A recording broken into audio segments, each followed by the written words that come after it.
कि गुरु के मंच से महादेव और साहब दीदी के सिवा किसी को भी नाम लेकर प्रणाम करने की आदत ठीक नहीं। किसी को भी, हम हो चाहे कोई हो, क्योंकि ये आदत बन जाएगी हमारी। महादेव का मंच है ना, महादेव को प्रणाम, साहब दीदी को प्रणाम, और बाकी सब शिव शिष्य है ना, एक बार कह दीजिए कि सबको प्रणाम। हमको भी हो गया, आपको भी हो गया, सबको प्रणाम हो गया, बात खत्म हो गई। लेकिन ये आदत ठीक नहीं है। आइए हम लोग इस पंक्ति पे अपने मन को लेकर जाते हैं। मन ही प्रणाम करता है किसी को, किसी व्यक्ति को भी, और मन ही प्रणाम करेगा महादेव को भी। लेकिन ये प्रणाम करेगा कैसे? क्योंकि बार बार हम अपने मन को ले जाते हैं वहां, लेकिन मन भटक जाता है। माला लेकर बैठते हैं, लेकिन माला हाथ से छूट जाती है। कितने लोगों ने कहा है कि आंख बंद हो जाती है, नींद आने लगती है, शरीर भारी हो जाता है, यानी कि मन को आराम होता है। नींद कहाँ आती है? नींद वहीं आती है आदमी को जहां उसके शरीर को, उसके मन को आराम मिले, आश्रय मिले। कोई है मेरा देखनहारा, कोई है मुझको देखने वाला। साहब की इस पंक्ति का मन जब सांसों के साथ नहीं चलकर, क्योंकि एक तरीका है माला पे जप करने का। 108 की माला पे हम लोग नमः शिवाय से प्रणाम करते हैं मंत्रानुक्रम से। मंत्रानुक्रम का अर्थ होता है मंत्र अनुक्रम से, यानी एक के बाद एक, एक के बाद एक। जैसे माला हमने ली तो हम प्रणाम कर रहे हैं महादेव को, तो महादेव पे हमारा ध्यान, जो ध्यान आता है, कोई जरूरी नहीं है कि आपके ध्यान में क्या आता है। हो सकता है कोई तस्वीर ध्यान में आती हो सकता है शिवलिंग का ध्यान आता हो सकता है प्रकाश का पुंज ध्यान में आता हो सकता है कुछ भी नहीं नजर आता हो, शून्य नजर आता है, लेकिन महादेव का ध्यान है वो। तो चाहे वो जो भी चीज आपको ध्यान में आए, उस पे हमारा मन टिके और हमारे मन में ये भाव हो कि हम महादेव को प्रणाम कर रहे हैं। महादेव को प्रणाम करना यानी नमः शिवाय मंत्र का जब सहारा लेते हैं हम लोग, तो एक दाना आगे बढ़ाए हैं मन में, महादेव को प्रणाम करने का भाव लेकर नमः शिवाय यानी शिव को प्रणाम। एक दाना आगे बढ़ा, फिर दूसरा दाना। अब इस दाने को बढ़ाने में सांसों का कुछ लेना देना नहीं है। मतलब ये नहीं होगा, एक साथ दो नाव में पांव नहीं रखे जाते हैं। यानी सांस पे नमः शिवाय करने का और माला पे नमः शिवाय से प्रणाम करने का, दोनों का तरीका दो है, दोनों का लक्ष्य दो है, दोनों के परिणाम भी दो है, एक परिणाम नहीं है। क्या है ये परिणाम? लौकिक कष्ट कम हो सके मेरे, इसके लिए 24 घंटे में एक बार, जब भी आपको मन करे, जब भी आपको सुविधा हो, माला पे, रुद्राक्ष की माला पे नमः शिवाय से प्रणाम करते हैं हम लोग। चूंकि वो 108 से गिना हुआ है, तो अलग से उसकी गिनती तो करनी नहीं है। गिना हुआ चीज को हम क्या गिनेंगे? जो नहीं गिना हुआ है उसको ना गिनेंगे। 108 तो गिना हुआ है, शुरू किए हैं और प्रणाम करते करते उसका अंत हो गया, 108 तो हो ही गया। मंत्र के अनुक्रम से, सांसों से इसका कुछ लेना देना नहीं है। सांस अपने सामान्य गति पे चलता रहता है। अब हम आते हैं अजपा जप पे, यानी सांसों पे। क्योंकि शिव के शिष्य साहब हरिंद्रानंद जी को साविधि सांसों पे ही नमः और शिवाय मिला था। नमः सांसों पे चढ़ा था और शिवाय उतर गया था। यानी जो उनको मिला वही उन्होंने बाकी जगत के लोगों को भी दिया। शिव की शिष्यता मिली, शिव की शिष्यता दी। तरीका मिला दया का, चर्चा का और नमन का, तो उस तरीके को भी लोगों में बांट दिया। तो उनके जीवन में यही घटित हुआ था कि हवा के झोंके के साथ सांसों पे नमः चढ़ा था और शिवाय उतर गया। साविधि, विधि के साथ, यानी शिव शिष्यों के लिए शिष्यानुभूति ये कहती है कि शिव शिष्यों के लिए सर्वोत्तम विधि है अजपा जप, विधि से शिव को प्रणाम करना। सांसों की माला पे, सांसों की माला की गिनती नहीं हो सकती। आप कितनी गिनती करेंगे? जन्म से लेकर जो सांस शुरू होती है, इस शरीर की मौत जिस दिन होगी उसी दिन ना सांस खत्म होगी। यानी वहां से शुरू होकर वहां तक चलती ही रहती है।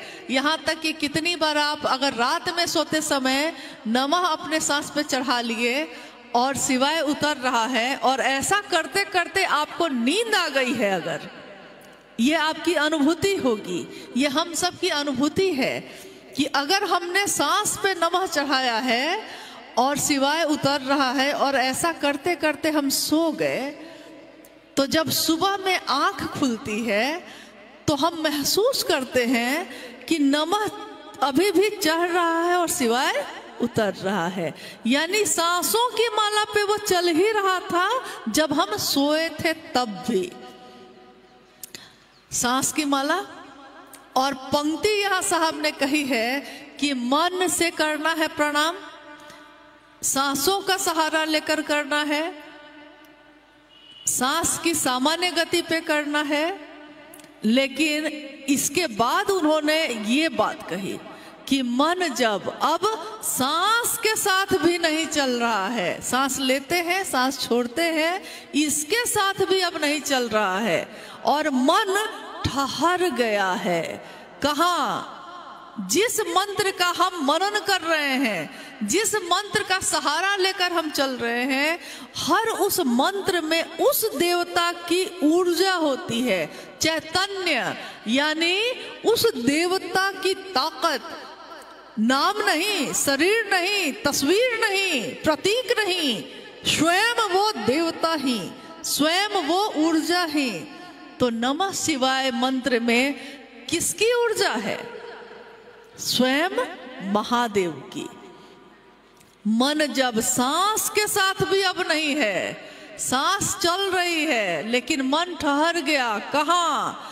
जो उस मंत्र के देवता का चैतन्य है वहां ठहर गया है।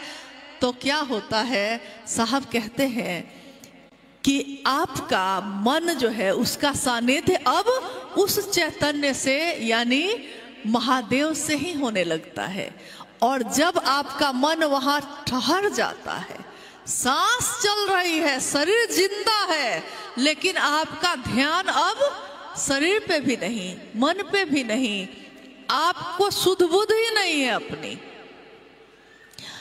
ये घटना हुई थी साहब के साथ, कितनी बार हुई, लेकिन एक बार जिस घटना के समय हम लोग भी उपस्थित थे, उस घटना को जो आंखों से देखा, जिसमें ये पंक्ति चरितार्थ हुई, उस घटना को आपको बताते हैं। आपने शायद साहब के मुख से भी सुना होगा। महाशिवरात्रि का आयोजन था रांची में शाखा मैदान में, और शाम की आरती का समय हो गया। चूंकि मुख्यालय में प्रारंभिक समय से ही 24 घंटे का हरा भरा संकीर्तन होता है महाशिवरात्रि में, तो उसमें शाम की आरती जब हो रही थी तो हम लोगों ने निवेदन किया साहब से कि आप भी चलिए।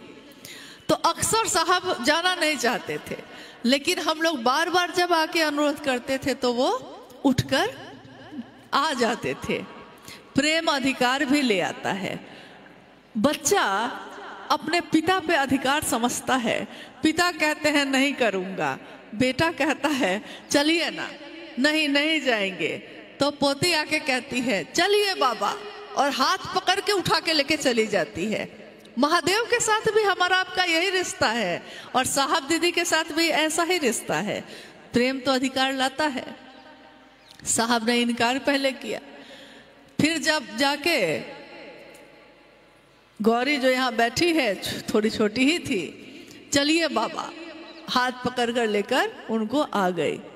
साहब ने कहा कि या तो मैं जिस काम को करने का मन मेरा नहीं है, या तो मैं उस काम को करता ही नहीं हूं, और अगर करता हूं तो फिर पूरे मन से करता हूं कि अब तो करना ही पड़ेगा ये काम, तो जब करना ही है तो अच्छा से करें। तो जब आए वो, तो आरती के थाल उठाकर दी गई और 5 आरती लगी थी। एक आरती का थाल आया, उन्होंने बगल वाले को, अनु भैया, मोनू भैया, सब कोई खड़े थे, सबको बारी बारी से वो बढ़ाते चले गए। अंतिम थाली तो बच गई उन्हीं के हाथ में, 5वीं थाली। अब साहब क्या करें? तो उन्होंने कहा कि मैंने सोचा कि जब अब आरती का थाल ले ही लिया है तो महादेव की मूर्ति जो सामने थी तो उन्हीं पे ध्यान अपना लगा दिया। और ध्यान जब लगा दिया, आरती खत्म हो गई। आरती जब शुरू होने वाली थी, अब थाली तो ले लिए, अभी जो परमेश्वर जी यहाँ बैठे थे पूजा के आयोजन में, वही मदद कर रहे थे। साहब ने उनको कस के डांट के कहा, आरती शुरू करो परमेश्वर। ये हड़बड़ा के आरती शुरू कर चुके थे। आरती खत्म हो गई, आधा दिया बुझ भी गया, सब ने अपनी आरती रख दी और साहब वैसे ही खड़े हैं। आरती का थाल जो उनके हाथ में है वो कांप रहा है, लग रहा है कि अब गिर जाएगा। तब तक साहब के बड़े पुत्र अर्चित आनंद जी जो उनके बगल में ही खड़े थे, उन्होंने जल्दी से हाथ बढ़ाकर उस थाली को पकड़ लिया। तो हाथ को पकड़ा तो झटका लगा उनके शरीर को। तो साहब ने थोड़ी अकबकाहट में अपनी आंख खोली और कहा, क्या हुआ? तो हम सब उनको देखने लगे, लेकिन वो शांत मन से थाल को नीचे रख दिया गया। साहब लौटकर अपनी कुर्सी पे जहां वो बैठे थे बैठ गए। हरा भोला तो चल ही रहा था, चलता रहा। जब शिवरात्रि बीत गई और हम लोग घर में बैठे, सारे स्थानीय गुरु भाई गुरु बहन भी थे, हम सब भी थे। साहब ने कहा कि जानते हैं उस समय क्या हुआ? मैंने सोचा कि महादेव पे ध्यान लगा ही लेता हूं, और जैसे ही ध्यान लगाया तो फिर उसके बाद अब मेरा मन महादेव के सानिध्य में है और मैं उनसे बात कर रहा हूं। बात भी उन्होंने बाद में बताई कि क्या की, बात कर रहा हूं। तो मुझको अब नहीं पता है कि मेरा शरीर क्या कर रहा है, यह मुझको नहीं पता। मेरा मन अब जाके ठहर गया वहां। अब शरीर है, सांस चल रही है, शरीर जीवित है, लेकिन मन नहीं है शरीर के साथ। मन कहाँ है? शिव के सानिध्य में। तो उन्होंने कहा कि शिव के सानिध्य में मेरा मन जब ठहर गया तो मुझको अपने शरीर का शुद्ध बोध नहीं रहा। जब अनु बाबू ने हाथ में थाली पकड़ी तो झटका लगा, मुझको लगा जैसे करंट जैसा कुछ लगा। तो मेरी आंख खुली तो मैं देखता हूं कि मैं थाली लेकर खड़ा हूं। और उन्होंने अपनी इस अनुभूति को शब्दों में व्यक्त किया कि मन जब सांसों के साथ नहीं चलकर मंत्र के चैतन्य में ठहर जाता है तो मंत्र के देवता से आपका सानिध्य होने लगता है। यानी अब आप मिल गए, जिसको लोग कहते हैं शिव में विलीन हो जाना, शिव में ही मिल जाना। यानी ये बात, ये पंक्ति जो उन्होंने कही, इसकी व्याख्या है ये। ऐसा नहीं है कि मन को इस तरह ले जाने की विधा आपको नहीं मालूम, आपको हमको भी मालूम है।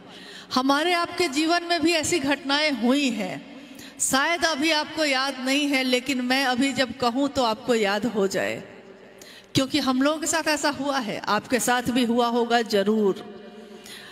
ये अलग बात है कि शिव के लिए नहीं हुआ होगा।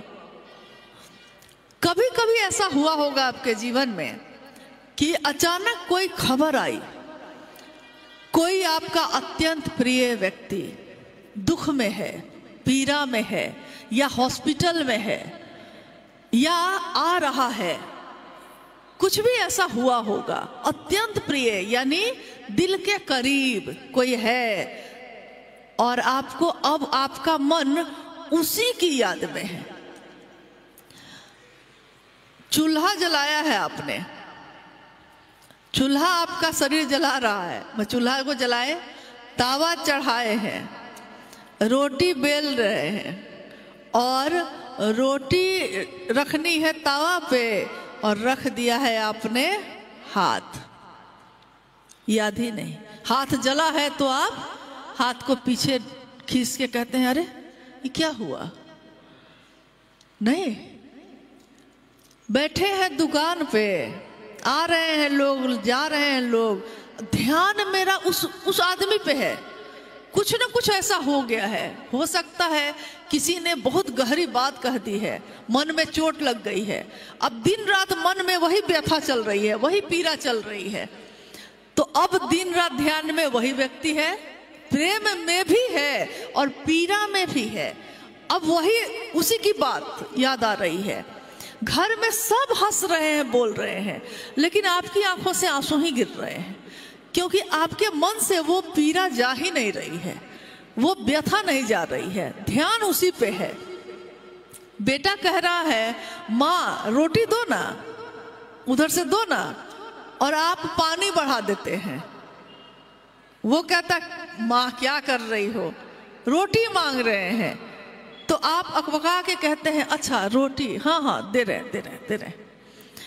पिताजी चलिए ना, चलना है वहाँ, और पिताजी स्कूटर बढ़ा के चले गए हैं और आगे बेटा चिल्लाता है पीछे से पिताजी स्कूल यहीं पे था, लेकिन उसको नहीं मालूम कि उसके पिता का मन अभी कहाँ जाके ठहर गया है, उसको नहीं पता।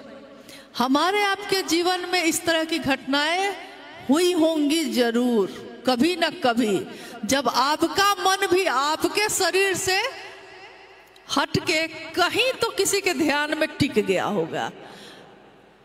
अब मेरी जिज्ञासा है कि क्या आप में से किसी के साथ ऐसा कभी हुआ है? हुआ है आप लोग के साथ ऐसा? हुआ है? हाथ मेरा भी उठना चाहिए क्योंकि मेरे साथ भी ऐसा हुआ है बहुत बार। मन जब, अब देखिए नमन करने की प्रक्रिया ऐसी ही है। महादेव का सानिध्य जब मिल जाएगा तो जिस व्यक्ति का मन महादेव के सानिध्य में है वो तो अपने शरीर का शुद्ध बुद्ध भी खो बैठता है, तो दूसरों का शुद्ध बुद्ध लेने की का समय कब आ गया आपको? नहीं, लेकिन आपको समय है, बहुत समय है।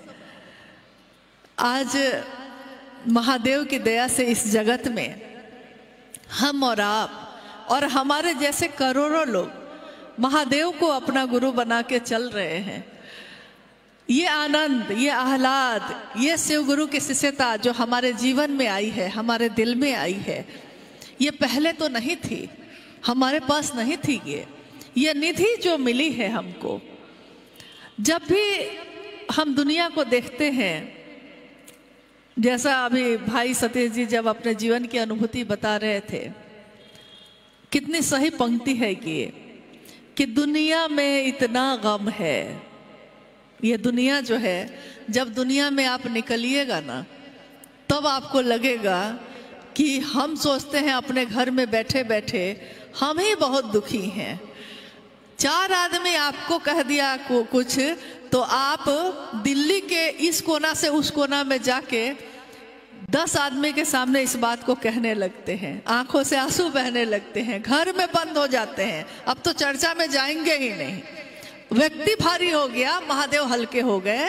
लेकिन आपने सोचा है कि जो सामने बैठ के आपसे बात कर रहा है उसके लिए भी किसने क्या क्या बोला है? तो मेरा मन किसके सानिध्य में है जो हम आज भी चल रहे हैं और चलते रहेंगे हमेशा, क्योंकि मन ये सानिध्य प्राप्त कर चुका है अपने साहब का, अपने दीदी का, और उन्होंने मेरा सानिध्य करवाया है महादेव से, आपका भी करवाया है। उन्होंने कोई बेईमानी नहीं की, उन्होंने सबके मन का सानिध्य करवाया है। महादेव को भूलकर व्यक्ति की बात करने लगे, महादेव की बात करना भूलकर दूसरों की बात करने लगे। इतना समय है हम लोग के पास इस जीवन में। अभी पिछले 2 दिनों के अंदर में साहब के शिवलीन होने के बाद 2005 में जब प्रारंभिक अवस्था में माँ नीलमानंद जी शिवलीन हुई दिल्ली के इसी एम्स में, और ये खबर जब गई, कहते हैं कि हादसों की बारिश है, हादसों की बारिश हो रही है, और महादेव की दया उस बारिश में भी जैसे छाता लेकर खड़े, हादसों की ही बारिश हो रही है। लगातार शरीर में साथ ले रहे हैं, शरीर छूट रहा है। साहब श्री का भी, कितने गुरु भाई गुरु बहनों का भी हमारे आपके बीच अभी अभी आंखों के सामने जो थे, अचानक खबर आती है, हम जा भी नहीं पाते, देख भी नहीं पाते, कहते हैं अंतिम दर्शन भी नहीं कर पाते, और फिर भी ये देखते हैं कि दुनिया में इतना गम है, मेरा गम कितना कम है। लोगों का गम देखा तो मैं अपना गम भूल गया। महादेव की इस दुनिया में लोगों के जीवन के दुख को जब देखिएगा, आपको अपना दुख देखने का समय नहीं है, गम देखने का समय नहीं है, रोने का समय नहीं है। ये जीवन कब खत्म हो जाएगा इसका तो कोई मतलब ही नहीं है। यह जीवन कागज की पुरिया, बूंद पड़ेगा और घुल जाना है। मौत की एक बूंद पड़ी और जीवन खत्म। तब तो इतना अहंकार है, इतनी नफरत है। क्यों इतनी नफरत है? क्या बिगाड़ा हम लोगों ने? आपने क्या बिगाड़ा मेरा? मैंने क्या बिगाड़ा आपका? सबने तो शिव की बात की, सबने तो साहब के बताए हुए रास्ते पे चलने का संकल्प लिया।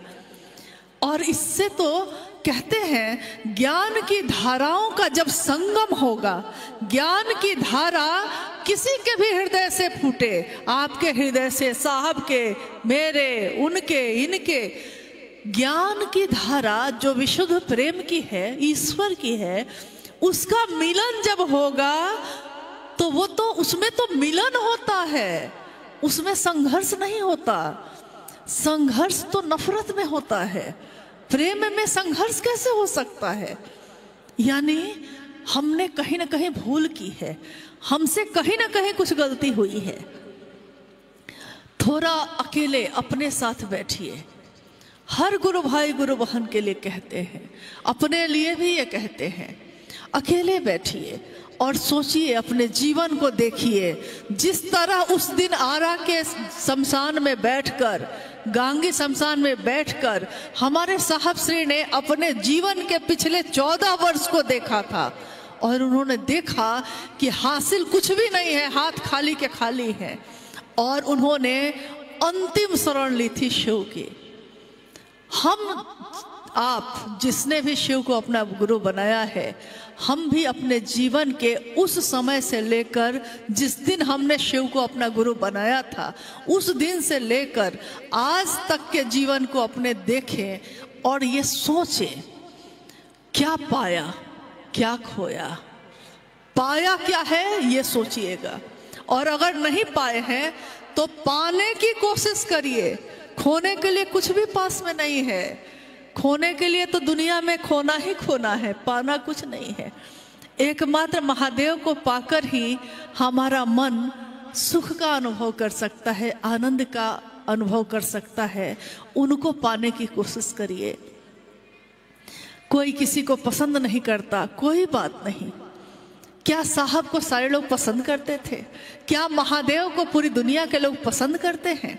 क्या आपको, हमको, किसी को भी सारे लोग पसंद करते हैं? ऐसा नहीं होता। तो पसंद करिए या ना करिए किसी को, लेकिन कम से कम नफरत तो मत दीजिए। क्योंकि अगर आपने नफरत दी तो जो जिसको दे रहे हैं उसका तो कुछ नहीं बिगड़ेगा, लेकिन आपका मन ही घायल होगा, क्योंकि नफरत पहले आपके मन में ही पैदा होती है। वो दूसरा आपकी बात नहीं सुन रहा है, आप उसके बारे में बैठ के बात कर रहे हैं, लेकिन वो आपकी बात नहीं सुन रहा। आपके मन में ही वो नफरत पैदा होती है, आपके मुख से ही वो नफरत निकलती है, और आपके कान ही उस नफरत को सुनते हैं। साहब ने ये नहीं कहा, साहब ने कहा किसी भी स्थिति परिस्थिति में रहना, लेकिन बात महादेव की करना, बात महादेव की सुनना, और महादेव को ही अपने मन में रखना। उसमें नफरत के लिए कोई जगह नहीं। आज या कल, चाहे जब हो, चलना तो सबको एक साथ ही पड़ेगा।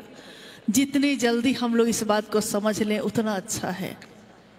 और किसी के मन में अगर ये लगता है कि हाँ उसको तकलीफ हुई है किसी से, तो हम तो क्षमा ही मांग सकते हैं। हम आप एक दूसरे से क्षमा मांग सकते हैं, क्योंकि हमारी भूल छोटी सी है, आपकी भूल छोटी सी है। लेकिन अगर महादेव के काम में कोई बड़ी भूल हो गई तो क्षमा जिसे कर सके न तुम भी, वो महादेव भी जिसको क्षमा न कर सके, ऐसी भूल ना हो जाए। आइए, जो महादेव की दया से अभिव्यक्ति की जो धारा है, उस धारा में, महादेव की धारा में ही हम चले। अनुरोध करते हैं मन संचालक जी से कि अगर कोई जिज्ञासा है तो वो रखें। अच्छा, गौरी जी हैं आज। ठीक। गुरु अपने शिष्य के सर्वोत्तम पक्ष को उजागर करते हैं, कैसे? हमें कृपया समझाएं। गुरु अपने शिष्य के सर्वोत्तम पक्ष को उजागर करते हैं। शिष्यानुभूति की ये पंक्ति जितनी बार पढ़िए, पूरी किताब जितनी बार पढ़िए, लगता है उतनी बार कुछ नया समझ में आ रहा है, कुछ नई बात। जैसे प्याज का छिलका एक छिलिए नीचे और है, और छिलिए और है। यानी अध्यात्म के गूढ़ रहस्य को साहब श्री ने कितने सरल शब्दों में समझाया है। उन्होंने कहा है कि व्यक्ति के सर्वोत्तम पक्ष को गुरु शिव उजागर करते हैं। और जीव का सबसे सुंदर पक्ष क्या होता है, एक विद्यार्थी का सबसे सुंदर पक्ष क्या है, ये उसका गुरु बता पाता है। जैसे हम अपने बच्चे को भेजते हैं पढ़ने के लिए, बच्चा जब पढ़ता है तो सारे विषय उसको पढ़ने पड़ते हैं। जो मास्टर उसको पढ़ाने आते हैं, कुछ दिन के बाद वो आपको कहते हैं कि आपका बच्चा गणित में बहुत अच्छा है। क्या कहते होंगे कि आपका बच्चा गणित में बहुत अच्छा है, उसको विज्ञान पढ़ाइए, साइंस पढ़ाइए। कोई कहता है कि आपका बच्चा चित्र बहुत अच्छा बनाता है, उसको चित्रकारी में ही पढ़ाई करवा दीजिए। यानी शैक्षणिक गुरु भी अपने शिष्य के सर्वोत्तम पक्ष को जानते हैं कि इस व्यक्ति का सबसे सुंदर ज्ञान इसके अंदर क्या चीज का है, तो वो उसी का परिमार्जन कर देते हैं। यानी परिमार्जन मतलब वो चीज है उसके पास, उसी को और हवा दे देते हैं। जैसे आग है, एक हवा दी जाती है बुझाने के लिए, और हवा ही है, हवा ही दी जाती है आग को बढ़ाने के लिए। तो महादेव जब गुरु होते हैं तो हमारे कर्म फल जो भी हैं, स्वकर्म या हमारे प्रारब्ध कर्म, जो भी कर्म हो, अच्छे कर्मों को वो हवा दे देते हैं। और होता क्या है कि शैक्षणिक गुरु जिस तरह अपने शिष्य के सर्वोत्तम पक्ष को उजागर करते हैं, जगत गुरु शिव भी अपने शिष्यों के सर्वोत्तम पक्ष को उजागर करते हैं। कहाँ जगत के लोग देखते हैं उस पक्ष को। वो पक्ष क्या है? हमारे आपके अंदर प्रेम है, घृणा है, करुणा है, वैमनस्य है, सारी चीजें हैं। लेकिन महादेव के सानिध्य में हमारा मन का सबसे सुंदर पक्ष वो उजागर होता है, शिव हो जाना, शिव जैसा हो जाना। शिव क्या है? ईश्वर के रूप में वो करुणावतारम है। करुणावतारम, कर्पूर गौरम करुणावतारम संसार सारम भुजगेंद्रहारम, यानी वो शिव करुणावतारम है। करुणा कण कण में है उनकी, और करुणा का ही एक भाग है दया। करुणा का भाग है दया, यानी करुणा जो सब पे एक समान है। दया सिर्फ शिष्यों पे होती है, यानी शिष्य पे ही कर सकेंगे वो, लेकिन करुणा तो हर जीव पे होती है। तो शिव पे दया, शिव की दया से जीव शिव होता है, यही उसका सर्वोत्तम पक्ष है। और जब वो शिव होता है, शिव जैसा होता है, तो उसके अंदर दबा हुआ वो भाव जो करुणा से भरा है, सबके लिए उजागर होता है। तब वह दूसरे के दुख को महसूस करता है। किसी के कष्ट को देखकर उसकी आंखों में भी आंसू हैं। कोई भूखा है तो उससे खाया नहीं जाता, वो अपनी थाली बढ़ा देता है। कोई ठंड में कांप रहा है तो वो अपनी चादर उतारकर उसको बढ़ा देता है, क्योंकि उसका स्वभाव जो सिर्फ अपने लिए सोचता था, अब स्वार्थ के तटबंधों को तोड़कर सर्वमय हो गया, सर्वहित का सोचने लगा, सबके लिए सोचने लगा। यहाँ कौन पराया है? यहाँ कोई पराया नहीं, इसलिए वो अब सबके लिए सोचता है, सबका अच्छा और शुभ सोचता है। वाणी शब्दों और मौन व्याख्यान की सीमा से भी परे जाकर शिष्यात्मा की परमात्मा से अन्विति सुनिश्चित करनी होती है। शिष्यानुभूति की ये पंक्ति कृपया समझाए। जोर से बोलिए। जिज्ञासा आपने सुनी। वाणी शब्दों और मौन व्याख्यान की सीमा से भी परे जाकर शिष्यात्मा की परमात्मा से अन्विति सुनिश्चित करनी होती है। शिष्यानुभूति की ये पंक्ति कृपया समझाएं। वाणी यानी बोली, जो आपकी आवाज निकल रही है, शब्द, उस शब्द में क्या निकल रहा है, और मौन व्याख्यान की सीमा, पहले हम इसको समझ लें। वाणी और शब्द जो है एक सीमा तक वो बहुत ज्यादा काम करता है। इतना काम करता है कि शब्द के लिए कहा जाता है कि शब्दन मार जगाए दीजो रे, गुरु पैया लागू नाम लखाए दीजो रे। शब्द की मार से गुरु उठा देते हैं। जागा जागा महादेव, ये कहना ही, देखिए आपके हाथों को उसने उठा दिया। शब्द, इस शब्द में ताकत है। वाणी जो बोल रहा है, मौन कोई है उसमें, लेकिन एक सीमा तक। एक शब्द औषधि करे और एक शब्द चले बाण। एक शब्द औषधि का काम भी करता है और एक शब्द तीर की तरह आपके सीने में भी लगता है।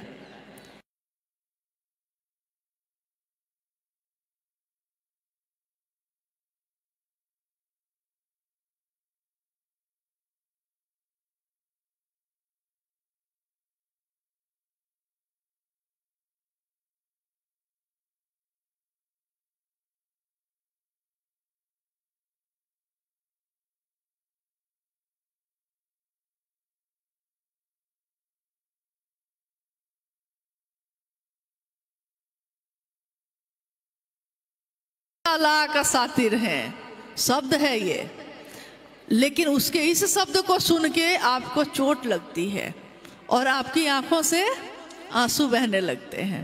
चोट दिल में लगी है। चोट तुझे लगे तो दर्द मुझे होए, चोट दिल में लगती है। यानी वाणी, शब्द और मौन, चुप भी कोई है अगर, लेकिन आपके तरफ देख कैसे रहा है इस पे भी असर होता है। मौन है लेकिन कोई मौन होकर भी आपके तरफ बहुत स्नेह से देख रहा है तो आप मुस्कुराते हुए गुजर जाते हैं। और कोई आपकी तिरछी नजर से देख रहा है, यानी गुस्से में, घृणा में, तो आप व्यथित हो जाते हैं, घायल हो जाते हैं। महादेव जब गुरु होते हैं तो क्या होता है? महादेव जब गुरु होते हैं तो शिष्यानुभूति में साहब ने लिखा है कि वाणी शब्दों और मौन व्याख्यान की सीमा से भी परे, इस सारी सीमा खत्म हो जाती है। नीचे ही शिष्यात्मा की परमात्मा से अन्विति यानी मिलना सुनिश्चित करते हैं महादेव। एक बात मैंने एक जगह पढ़ी थी, उस मतलब यहाँ के स्थान पे वो उदाहरण बड़ा सटीक है कि एक बच्चा, अभी हम लोग जयपुर के रास्ते में बात भी कर रहे थे ये कि देखिए कितनी सुंदर बात लिखी है, कौन बात आपके मन में क्या समझा दे। लिखा था एक बच्चा समंदर के किनारे खेल रहा है और समंदर के किनारे खेलते खेलते बालू से उसने अपना घर बनाया, उसमें चीजें सजाई। समंदर की लहर आई और उसके घर को, जो घर उसने बनाया था, घर को बहाकर ले गई। तो उस बच्चे ने उसके किनारे में लिखा, बालू पे उंगली से लिखा कि समंदर चोर है, उसने मेरे घर को चुरा लिया। एक व्यक्ति आया उधर से, समंदर के किनारे चलते चलते उसने देखा कि रत्न पड़ा हुआ है, चमक रहा है, कुछ चमक रहा है, तो ये क्या है? उठाता है तो देखता है कि रत्न है। उसने बालू पे लिखा कि समंदर दानी है, बहुत करुणा है इसके अंदर, इसने दान किया, मुझको रत्न दे दिया। यानी जो जैसा आया उसने जैसा वहां महसूस किया वहां लिख दिया। अब अगर समंदर गहरा है, अथाह है, था नहीं है उसका, अथाह है, समंदर अपनी लहरों को अगर ये सोच के रोक ले कि अरे उसने मुझको चोर कह दिया, अपने लहर को बढ़ा ले ये सोच के कि अरे उसने मुझको दानी कहा, लेकिन समंदर ऐसा कुछ नहीं करता। समंदर की लहरें आती हैं और जिसने उसको चोर कहा, जिसने उसको दानी कहा, जिसने उसको अच्छा कहा, जिसने उसको बुरा कहा, सबको एक साथ बहाकर फिर से अपने साथ लेकर चली जाती है। समंदर अपने बहने को नहीं रोकता, वो अनवरत उसी तरह से बहता चला जाता है। महादेव की बात करने वाले को इससे कोई फर्क नहीं पड़ता दुनिया उसको क्या कहती है, उसको फर्क इससे पड़ता है कि मेरे महादेव मुझको क्या कहते हैं, मेरे साहब दीदी मुझको क्या कहते हैं, क्या उनकी नज़र में मैंने सही काम किया है। और आपका मन ये बता देता है। किसी को तकलीफ देकर आप खुश नहीं रह सकते, लेकिन किसी को खुशी दे देकर आप खुशी से रह सकते हैं। कोई रास्ते पे खड़ा है, उस पार जाना चाहता है, आप गए हैं और आपने कहा बाबा आइए आपको पार करा देते हैं, पार करा दिया आपने। अब बताइए पूरे दिन आपका मन खुश है या दुखी है?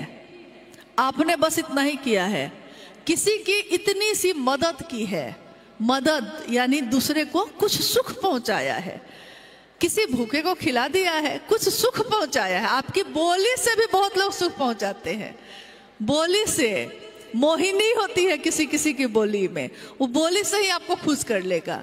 आपको किसी ने सुख पहुंचाया है, आपने किसी को सुख पहुंचाया है, तो आपका मन पूरे दिन आनंदित है, जबकि दोबारा उस आदमी से आप मिलेंगे नहीं। लेकिन क्योंकि आपने दूसरों के हित के लिए कुछ किया है, दूसरे के सुख के लिए कुछ किया है, तो सुख उसको देने चले थे ना। आपका मन दुगुना सुख कैसे महसूस कर रहा है। और किसी को बगल में गए हैं आप, 10 बात आपने चिल्ला के कही है, 2-4 गाली भी देती है, वो तो रो ही रहा है क्योंकि आप तो गाली दे के आ गए, वो रो रहा है। लेकिन क्या जो गाली देकर आया है वो खुश हो गया है? नहीं, उसने जितनी पीड़ा दूसरे को दी उससे 5 गुना पीड़ा उसके मन को झेलना पड़ रहा है। और साहब ने कितनी सुंदर बात कही।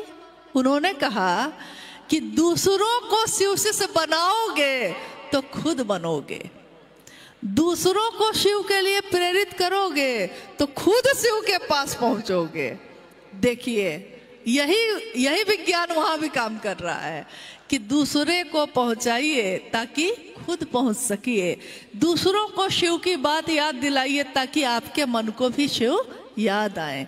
बाकी जगत में जीने के लिए तो हम सब कुछ न कुछ काम करते हैं, अपने जीवन को जीने के लिए आप भी कुछ काम करते हैं, अपने जीवन को जीने के लिए हम भी कुछ काम करते हैं, लेकिन महादेव की बात करना किसी भी शिव शिष्य के लिए पेशा नहीं है, ये उसका व्यापार नहीं है, ये उसका बिजनेस नहीं है, ये उसका जीवन है। जीवन को चलाने के लिए व्यापार करता है, लेकिन जीवन को जीने के लिए महादेव से प्यार करता है और कुछ नहीं करता वो।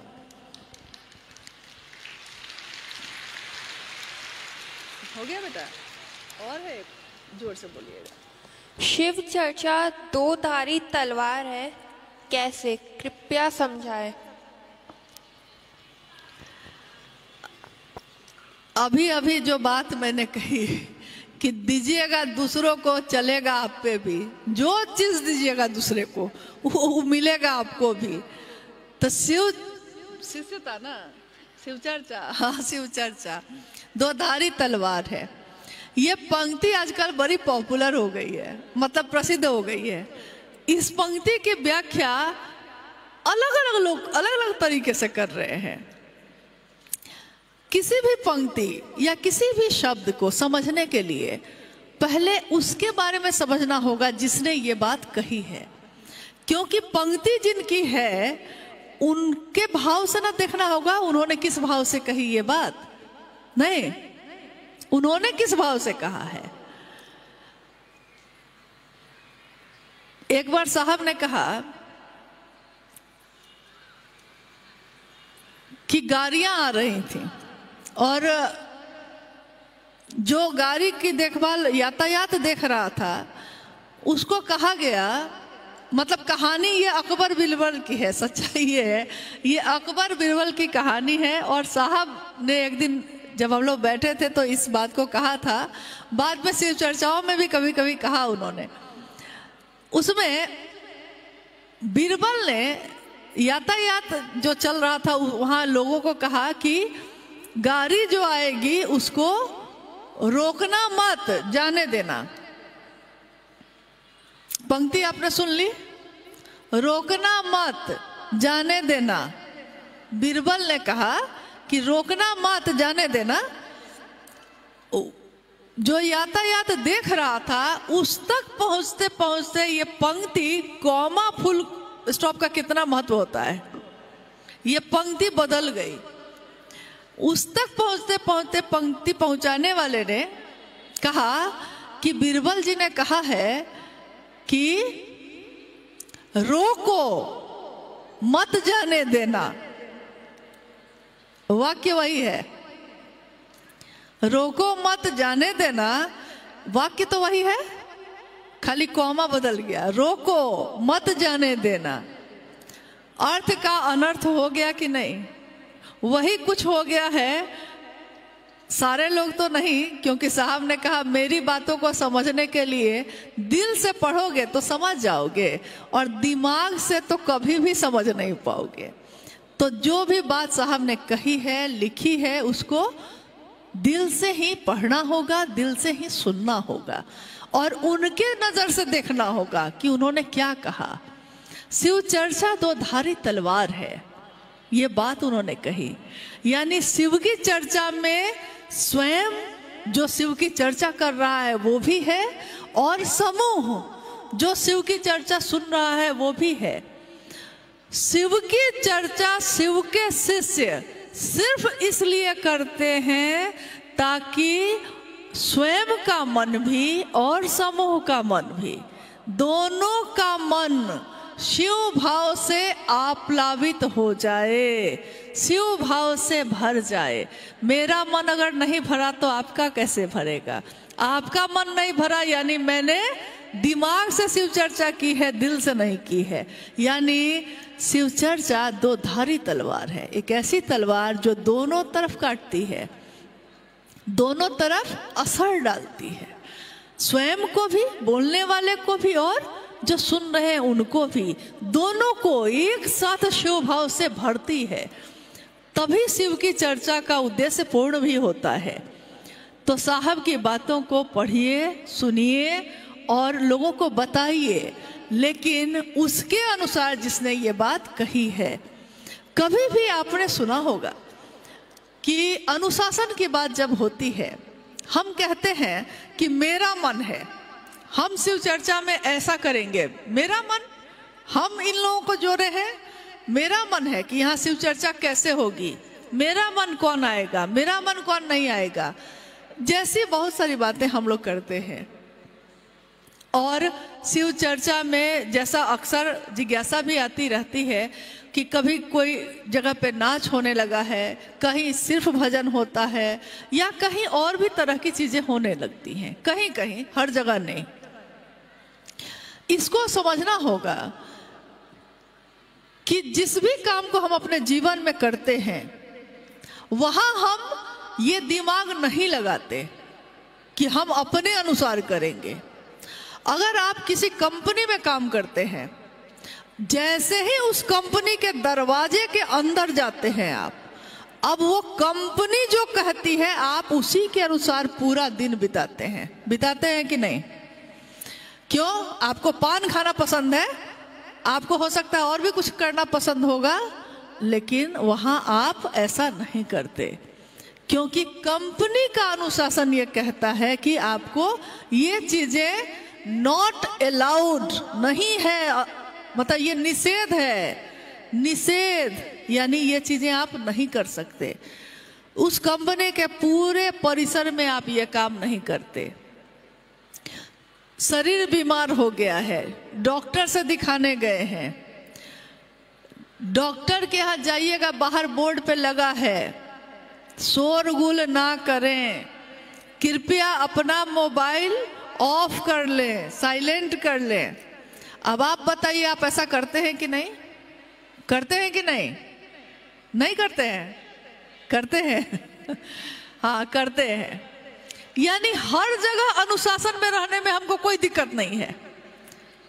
किसी भी जगह जाइए, उस जगह के अनुशासन में हमको रहने में कोई दिक्कत नहीं है, लेकिन शिव की चर्चा में स्व अनुशासन में रहने में दिक्कत है। और किसके अनुसार?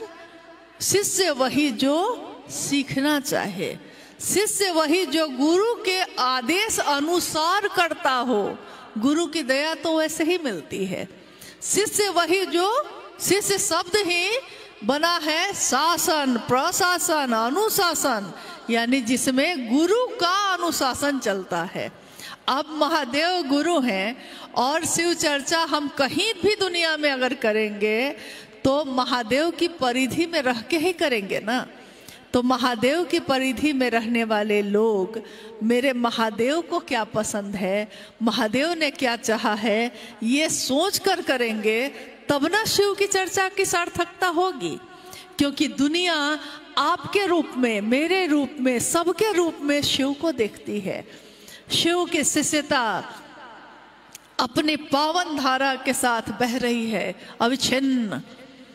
रास्ते की गंदगियां भी शामिल हो रही हैं, लेकिन साहब हरिंद्रानंद जी का ये कथन है कि पावन हमेशा पावन ही रहता है।